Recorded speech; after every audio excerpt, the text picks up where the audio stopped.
इस वर्ष जो बेल्ट्रॉन की भर्ती आई है उसके सिलेबस के बारे में आज के इस वीडियो में हम जानकारी प्राप्त करेंगे। आप लोगों को एक बहुत सारा यहाँ पर डाउट रहा होगा कि सिलेबस क्या है और कंप्यूटर, सब लोग जान रहे हैं कि 60 नंबर का तो कंप्यूटर है, लेकिन कंप्यूटर में क्या क्या चीजें पढ़नी चाहिए और क्या क्या नहीं पढ़नी चाहिए ये सब इसमें जो है इस वीडियो में मैं आपको पूरा उपलब्ध करवा दूंगा। तो आप क्या करेंगे, वीडियो को शुरू से लेकर के अंत तक जरूर देखिए और आपको पूरा सिलेबस बिल्कुल मालूम हो जाएगा। और अगर आप इसका पीडीएफ चाहते हैं तो ये जो इसका पीडीएफ होगा वो आपके टीच बाय नीतीश जो होगा उसके टेलीग्राम लिंक पर ये अवेलेबल भी रहेगा। ठीक है, तो आप बिल्कुल देखिए कि क्या क्या इसमें आने वाले हैं और आप इसी के अकॉर्डिंग जो है आप अपनी तैयारी को अच्छा बना सकते हैं। तो आइए शुरू करते हैं इस वीडियो को। तो Beltron data entry operator syllabus computer, क्योंकि आप जानते हैं कि बेल्ट्रॉन के डाटा एंट्री ऑपरेटर में जो है वो 60 नंबर का सिर्फ और सिर्फ कंप्यूटर पूछा जाने वाला है, लेकिन अब हमको ख्याल ये रखना है कि क्या क्या चीजें जो हैं वो पढ़नी चाहिए। तो सबसे पहले ये बिल्कुल ऑफिशियल सिलेबस है, एकदम बिल्कुल ठीक है। इसका पीडीएफ भी मैं teach bye Nitish Telegram channel पे आपको उपलब्ध करवा दूंगा। तो एकदम बिल्कुल जेन्युइन चीज है जो आप देख रहे हैं। तो सबसे पहले बेसिक ऑफ कंप्यूटर, यानी कि पहला टॉपिक जो आपको पढ़ना है इसके अंतर्गत बेसिक ऑफ कंप्यूटर, और खास इस पर ध्यान दीजिएगा क्योंकि इससे बहुत सारे प्रश्न पूछे जाने की संभावना है। जैसे बेसिक ऑफ कंप्यूटर में क्या क्या पढ़ना है, कंप्यूटर के ऑर्गेनाइजेशन के बारे में, इनपुट एंड आउटपुट डिवाइसेस, जैसा कि आपको लग रहा होगा देख के, system software and application software, इस पे क्वेश्चन पूछे जाते हैं कि सिस्टम सॉफ्टवेयर कौन है और एप्लीकेशन सॉफ्टवेयर, इसके एग्जांपल्स वगैरह को देख के जाएंगे आप। कंप्यूटर लैंग्वेज के बारे में पढ़ के जाइएगा, कंपाइलर एंड असेंबलर के बारे में आपको पढ़ के जाना है। तो बेसिक ऑफ कंप्यूटर से इतने चीजें आपको कवर करने हैं और थोड़ा सा अच्छे लेवल पर कवर करेंगे आप, और साथ साथ आप लेके जो है कंप्यूटर बैठेंगे जहां की प्रैक्टिकली भी पॉसिबल हो सके। दूसरा बात करते हैं ऑपरेटिंग सिस्टम की, तो ये भी बहुत ही इंपॉर्टेंट टॉपिक है। ऑपरेटिंग सिस्टम से भी बहुत सारे प्रश्न आपके बनते हैं। तो सबसे पहले ऑपरेटिंग सिस्टम में क्या क्या पढ़ना चाहिए आपको, elements of Windows XP, desktop elements, उसके बाद तीसरा जो होगा लोकेटिंग फाइल्स एंड फोल्डर्स, उसके बाद changing system settings, file management in Windows, मतलब विंडोज में फाइल मैनेजमेंट कैसे किया जाता है, installation of software and hardware, ये भी आपको जानकारी होनी चाहिए कि जो सॉफ्टवेयर का और हार्डवेयर का जो है वो इंस्टॉलेशन किस तरह से किया जाएगा। ये दो टॉपिक्स आपके इंपॉर्टेंट है। अब आ जाइए यहाँ पर बेसिक ऑफ वर्ड प्रोसेसिंग, यानी कि एमएस वर्ड वगैरह की जानकारी आपको होनी चाहिए, और वो क्या क्या है देख लीजिए। यहाँ पर स्टार्टिंग वर्ड प्रोग्राम को कैसे स्टार्ट करते हैं, word screen layout, typing screen objects, managing documents, protecting and finding documents, और प्रिंटिंग डॉक्यूमेंट्स को भी आप ठीक तरीके से कवर करके जाएंगे। ये सब एमएस वर्ड के अंतर्गत आपको आएंगी चीजें। आगे देखते हैं हम लोग, फॉर्मेटिंग सभी में आती है, एमएस वर्ड एक्सेल इन सभी में। तो फॉर्मेटिंग पर भी विशेष तरह से आपको ध्यान देना है, क्योंकि आपको अगर अच्छा स्कोर करना है तो आपको हर चीज बहुत अच्छे तरीके से तैयारी करनी होगी।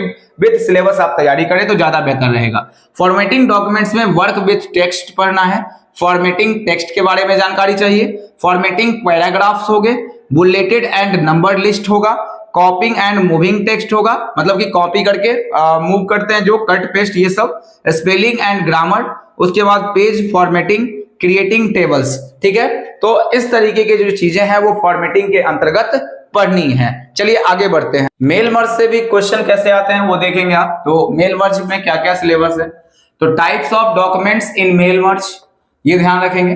क्रिएटिंग डाटा सोर्स क्या होता है इसके बारे में आपको जानकारी चाहिए, क्रिएटिंग मेलिंग लेवल्स, उसके बाद merging data into main documents, ये आपको मेल मर्ज पढ़ लेना है, इंपॉर्टेंट है और छोटा टॉपिक है, लेकिन आपको इसमें बहुत सारी चीजें याद करनी पड़ेंगी, तो ये बेहतर रहेगा, ये इससे आप नंबर उठा सकते हैं। आगे देखिए बेसिक ऑफ स्प्रेडशीट, और ये स्प्रेडशीट जो होगा एमएस एक्सेल के फॉर्म में है ये।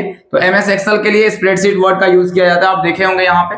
तो उसमें क्या क्या पढ़ना है, selecting, adding and renaming worksheet, तो सेलेक्ट, ऐड और रीनेम करना होगा वर्कशीट का, वो हो गया। मॉडिफाइंग अ वर्कशीट, कैसे वर्कशीट को मॉडिफाई कर सकते हैं। रीसाइज रोज एंड कॉलम, रोज और कॉलम को रीसाइज करना, घटाना बढ़ाना, ये सब।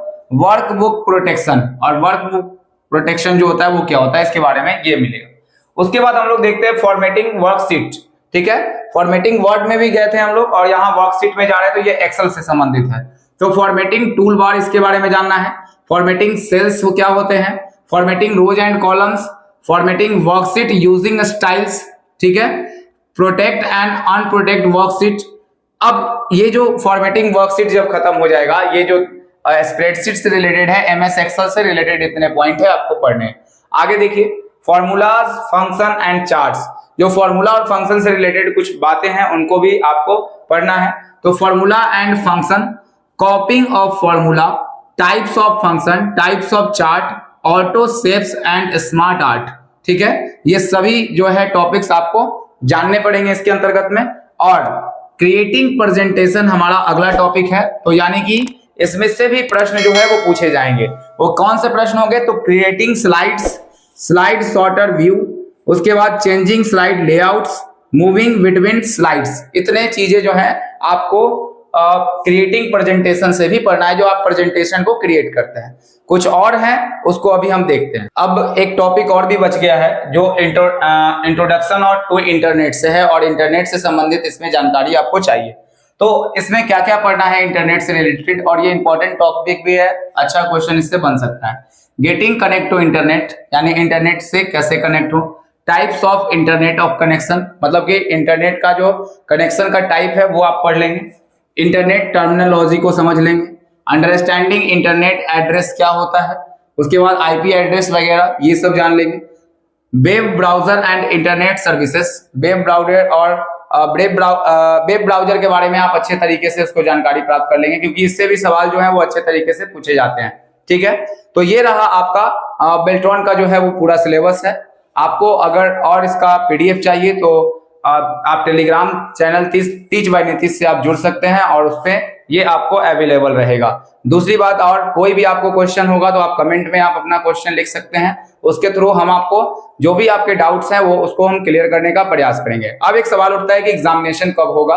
तो एग्जामिनेशन जो होगा वो बिल्कुल आप ध्यान रखें इसमें कि जुलाई या अगस्त के मिड में ये संभावना है कि जो एग्जामिनेशन है वो हो सकता है, ठीक है। उससे पहले अभी कोई ऐसा विकल्प है नहीं कि एग्जामिनेशन लिया जा सके, तो इसीलिए अगस्त में चांसेस है कि आपके एग्जामिनेशन कंडक्ट किए जा सकते हैं। तो आप अपनी तैयारी को बहुत अच्छे तरीके से करें। कोई सिलेबस तो ठीक है, बड़ा ही है, लेकिन आप जान रहे हैं कि सिर्फ कंप्यूटर ही पढ़ना है तो उस अनुसार से बहुत ज्यादा सिलेबस नहीं है। अगर आप डेली बेसिस पर थोड़ा सा तैयारी करेंगे तो बहुत मुमकिन है कि इन चीजों को सीख पाएं। दूसरा बात ये करना है आप लोगों को कि जो आप क्वेश्चन बना रहे हैं इससे रिलेटेड, तो सिर्फ ऑब्जेक्टिव ना पढ़ें, इसको एकदम थोड़ा डिस्क्रिप्टिव टाइप से कहीं यूट्यूब का सहारा लेके या किसी टीचर से आप इनको अच्छे तरीके से पढ़ें, समझने का प्रयास करें, ना कि ऑब्जेक्टिव रटने का प्रयास करें, क्योंकि अगर आप ऑब्जेक्टिव रटेंगे तो वहां गलती होने की संभावना ज्यादा होगी। उसके बाद जो भी आप यहां से सीखें उसको कम से कम पास में लैपटॉप या कंप्यूटर आप लेके बैठे रहें और उसके अंतर्गत जो है उसको प्रैक्टिकल करने का भी आप कोशिश करें, क्योंकि जब आप प्रैक्टिकल करेंगे वहां देखेंगे तो सारी बातें जो है वो आपको आसानी से समझ में आ जाएंगी। चलिए ठीक है, इतना इंफॉर्मेशन आपके लिए काफी है। तो अगस्त तक का वेट कीजिए, आपका एग्जामिनेशन उसी समय में होगा। और उसके बाद कोई भी और जानकारी चाहिए तो हमारे चैनल को सब्सक्राइब कर लीजिए, लाइक कर दीजिए और शेयर कर दीजिए। चलिए मिलते हैं अगले वीडियो में, तब तक के लिए बाय।